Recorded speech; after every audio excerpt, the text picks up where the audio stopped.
اور عجیب بات یہ ہے، میں ایک بات تفسیر کے مطالعے کے دوران بہت سوچ رہا تھا اور مجھے سمجھ نہیں آ رہی تھی۔ میں نے اس کے لیے بعض تفاسیر کا مطالعہ بھی کیا اور مجھے پھر بھی سمجھ نہیں آئی۔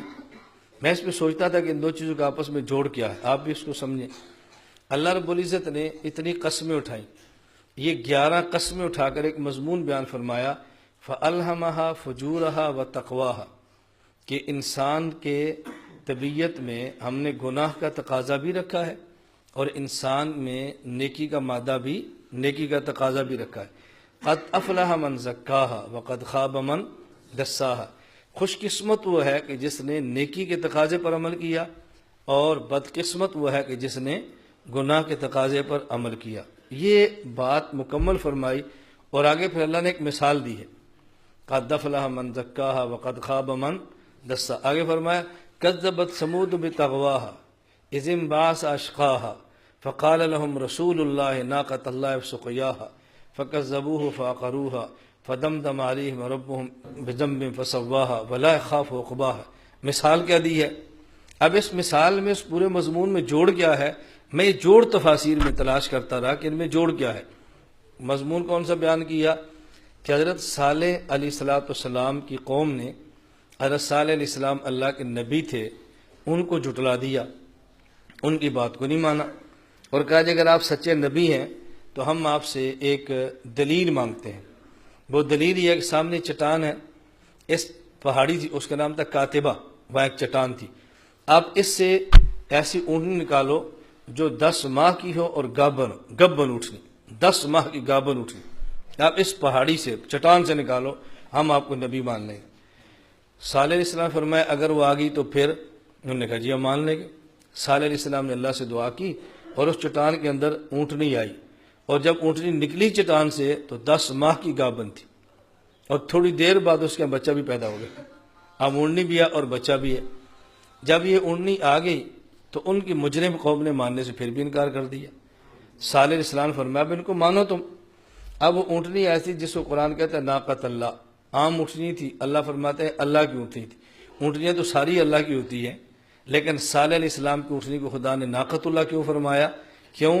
اس لیے کہ عام ترتیب سے ہٹ کر پیدا ہوئی تھی، عام ترتیب سے ہٹ کر پیدا ہوئی۔ اس لیے جو بھی دنیا میں آتا ہے اللہ کے کلمہ کن سے آتا ہے، انما امرہ اذا اراد شیئا ان یقول له کن فیکون۔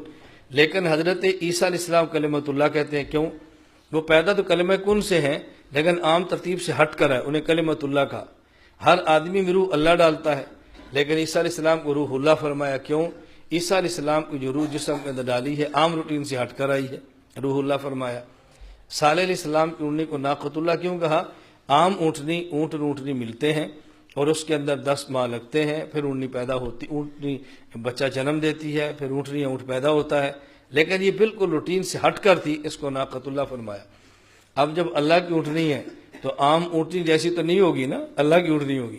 تو جس دن حضرت صالح علیہ السلام کی اونٹنی جاتی کنویں کا پانی پینے کے لیے تو سارے کا سارا کنواں پی جاتا، سارا کنواں، اکیلی اونٹنی پی جاتی پورے کنویں کا پانی۔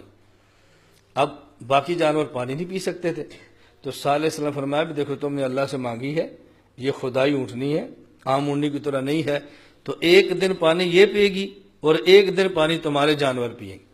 جس دن یہ پیے گی اب تم اور تمہارے جانور پانی نہیں پی سکتے، اور جس دن تم اور تمہارے جانور پیئیں گے یہ اونٹنی پانی نہیں، ایک دن اس کا ایک دن تم سب کا۔ تم نے منہ مانگا، معجزہ مانگا ہے، تو اب اسی کے مطابق اللہ نے دیا، اس کو اب خیال کرو تم۔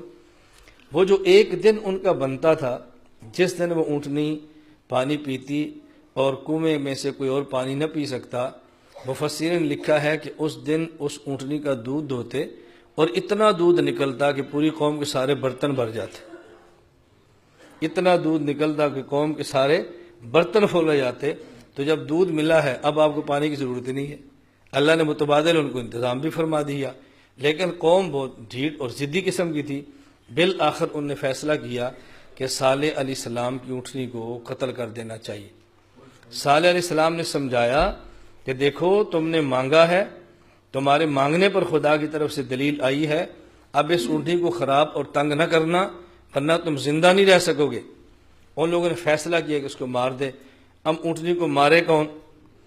اس کے لیے صالح علیہ السلام کی قوم میں 2 عورتیں تھیں اور دونوں خوبصورت عورتیں تھیں۔